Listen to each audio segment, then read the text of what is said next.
The topic I'm going to cover today is crossbite and midline diastema.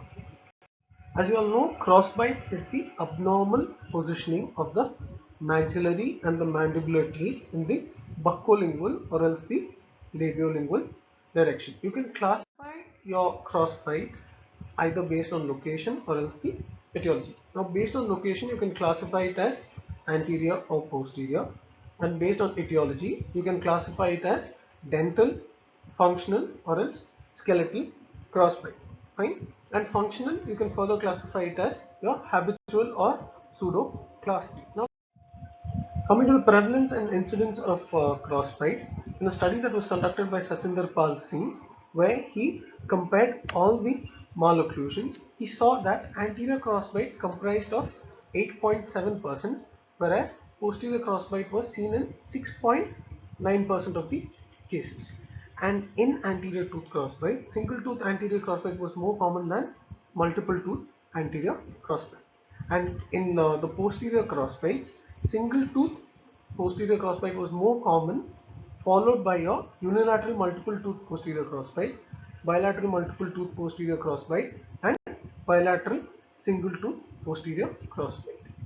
One more study, which was conducted by Rajendra Reddy, showed that anterior crossbite comprised of 4.5% of the cases and posterior crossbite was seen in 3.75% of the cases. What we infer from the previous slide and the current slide is that the anterior crossbite is more common than your posterior crossbite. Now, coming to the etiology of a crossbite, the etiology can be either a dental etiology, a skeletal etiology, or else a functional etiology. Right? Now, the dental etiology, it may be either trauma, which leads to your displacement of your permanent tooth bud, okay, or else the presence of supernumerary tooth, which leads to the deflection of your erupting permanent tooth bud, or else ectopic eruptions. Fine. For example, ectopic eruption of your permanent first molar, which may again lead to posterior crossbite. Okay. Or else if there is retained deciduous teeth, fine, or even habits such as your thumb sucking, tongue thrusting, lip biting, etc. Coming to the skeletal causes can be either genetic or if there is an abnormal mandibular growth in the anterior direction or the lateral direction, or there is deficient growth of the maxilla in the anterior direction or the lateral direction, or it can be even the combination of both. Right? That is, there is a deficient growth of the maxilla in the anterior or the lateral direction, and in addition to that, there is even excessive abnormal mandibular growth in the anterior and the lateral direction. Next, coming to the functional etiology or the functional cause. Functional cause may be, it may be pseudo class 3. Pseudo class 3 is when an individual, just to attain the function, brings the mandible forward. Once it is done, takes the or retracts the mandible back to its original position, or else the individual has a habit of bringing the mandible forward, which leads to the development of the crossbite. Or else, in case of if there is any unilateral posterior crossbite, it can be either due to your occlusal discrepancy or if there is deviation of the mandible during the jaw closure. Right? Now coming to anterior crossbite. So anterior crossbite is basically the abnormal labiolingual relationship between one or more maxillary and mandibular anterior teeth, and posterior crossbite is basically an abnormal buccolingual relationship of teeth in the maxilla and the mandible when both the dental arches are brought into centric occlusion. And then there is something called as a single tooth crossbite and a segmental crossbite. As it suggests, when there is crossbite of a single tooth, it is called single tooth crossbite. When a segment of the arch is involved in crossbite, it is called as segmental crossbite. Unilateral crossbite is when one side of the arch is involved, and bilateral crossbite is basically both the arches are involved. Now coming to the management of anterior crossbite. Management of the anterior crossbite can be divided into management during primary dentition, during mixed dentition, and during permanent dentition. During primary dentition, your main aim is to remove the factors or the causes that is leading to your crossbite. That is extraction of the supernumerary teeth or rectifying any occlusal prematurities, or if there is any habit, you rectify the habit. Fine. Okay. Now the management during the mixed dentition phase is basically done based on the etiology. If it's of a skeletal origin, you can use a protraction face mask or even a Frankel 3 appliance. Okay. If it's of a dental or a functional origin, you can use your composite slopes, okay, or else your reverse stainless steel crowns, which both of these act as inclined planes, or else you can use removable acrylic appliances like your Z spring appliance, or you can use your tongue blade or a tongue depressor. The tongue blade or tongue depressor is basically used when there's a developing crossbite, fine, and you use the tongue blade as a lever to push the erupting permanent incisor outward or in the labial direction. And then there is a lower inclined plane or the conventional orthodontic, that is the fixed what is it? The fixed orthodontic therapy.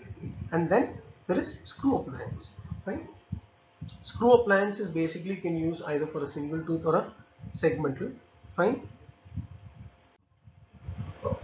as in like the acrylic plate, okay, is split, fine, and a screw is used to attach both the segments of the acrylic plate.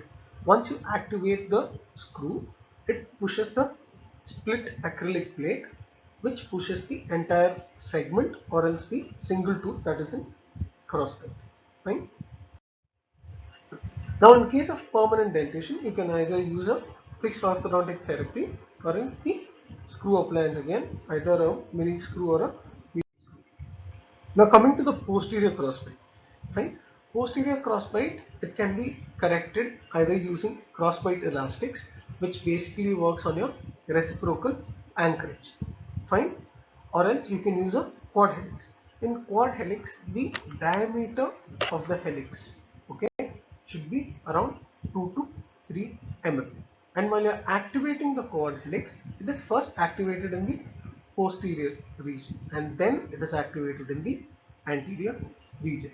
And your quad helix is usually contraindicated in case of a skeletal crossbite, right? The other options are you use a coffin spring or else a right eye expander or else even rapid maxillary expansion, that is HIMAX, right? Now coming to midline diastema. So what is midline diastema? It is basically the anterior midline spacing that is present between two maxillary.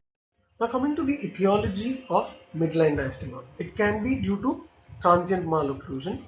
Okay, it can be due to genetics, that is, it is passed on from generation to generation, or because of pernicious habits, muscular imbalances in the oral region, physical impediments, abnormal maxillary arch structure, or the dental anomalies and other malocclusions. Coming to the transient malocclusion is nothing but your Broadbent's phenomenon or your ugly duckling stage, which is basically a self-correcting anomaly, and this gets rectified once the permanent canines erupt. Right? Now, in genetics, it is seen that in white population there is a predilection of 0.32%, and in black population there is a genetic predilection of 0.04%. Now, pernicious habits, it can be either thumb sucking, tongue thrusting, or lower lip biting, where a light continuous force is applied. Fine. When this light continuous force is applied for a duration of over 6 hours, that is when your changes occur. Changes, what you see is basically your proclination and generalized anterior spacing. The muscular imbalances is basically, as you all know, there's a presence of a neutral zone. Fine. A neutral zone is where the forces that is exerted by the tongue as well as the lip musculature is balanced. Fine. Or they are in equilibrium. When there is a problem in this equilibrium, the tooth, okay, or the teeth, they start drifting apart, right, or they start moving until this equilibrium is achieved, right, because of which your spacing is created, right. The reason may be either because of macroglossia, lymphangioma, or tongue thrusting habits, or even because of flaccid lip muscle. Now coming to physical impediment. Physical impediment is when there is any kind of obstruction that leads to the deflection of a erupting permanent tooth. Fine. So it can be either a supernumerary teeth or retained primary tooth, or there's enlarged labial frenum, or there is midline pathologies like your cysts, fibromas, or there is any periodontal inflammation which is either because of foreign body, okay, or any other diseased condition, right? Then coming to abnormal maxillary arch structures, basically your uh, arch length and tooth size discrepancy, okay, or even it may be because of idiopathic mid-palatal suture. Idiopathic mid-palatal suture is seen in case where an individual is undergoing an orthodontic or an orthopedic procedure, okay, as in case of maxillary expansion or even use of your Milwaukee brace, fine. Then in case of even excessive skeletal growth, fine, that is seen in acromegaly or your cerebral palsy, fine, and also it can be due to your loss of bone support that is seen in case of any uh, periodontal condition. Right? So the dental abnormalities can be because of any discrepancy or any anomaly that is seen in shape or size of tooth, or there is even a missing tooth, right? Or abnormal occlusions, right? Where there is a rotation of the central incisors, or you have the what is it? The individual has a class 2 dip 1. In such cases, you can see midline. The diagnosis of your midline diastema, okay, forms the main outline for your treatment plan. Okay, so the diagnosis, you take proper history, right? You examine clinically. If required, you even do radiographic assessment and take study models. Study models is basically to assess your arch length or tooth size discrepancies, basically for any malocclusion. Okay, and clinically, if you feel there's an abnormal frenal attachment, you do blanch test. Fine, as you all can see in the pictures, there's blanching of the frenum that is seen once the upper lip is retracted. Fine, so this indicates your abnormal frenal attachment. Right. So now treatment, you can divide the treatment in three phases. Right. The first phase, what is done is basically the etiology is removed. Fine. The second phase is your active treatment phase, where you use your appliances or your fixed orthodontic therapy. And the third phase of the treatment, you do retention of the closure. Okay. Right. So the first phase, as I said, you remove the etiology. If it's habits, you correct the habits. If it's abnormal frenal attachment, you correct the frenal attachment either by doing frenectomy or frenotomy. Fine. If there's supernumerary teeth, you extract the supernumerary teeth, so on and so forth. Right? Okay. But one thing you need to remember, right, is that if you need, if the diastema is of 2 mm or more, okay, then you proceed to your active treatment phase. Fine. If it is less than 2 mm, it is said to be self correcting once the etiology is removed. Fine. Okay, now coming to the second phase of the treatment, which is basically your active treatment. Fine. So if your midline is more than 2 mm or more, that is the diastema that is there, is 2 mm or more, you do active treatment to close the space. Fine. So for this active treatment, as I had mentioned before, either you use your fixed orthodontic treatment, okay, or else you can use your removable appliance like your finger spring or split ladle. Right? Now coming to the last phase of your midline diastema treatment, which is called as the retention phase. So if you all know that once you close the space, okay, the PDN or the periodontium in toto, fine, they undergo certain changes, fine. So once the space is closed, to hold the entire periodontium and the tooth in the corrected space or the corrected place, okay, you use your retainer, right? So your retainer can either be a Holly's retainer, a banded retainer, or a lingual bonded retainer, right? So this sums up the entire treatment of your midline diastema, right? Okay, thank you.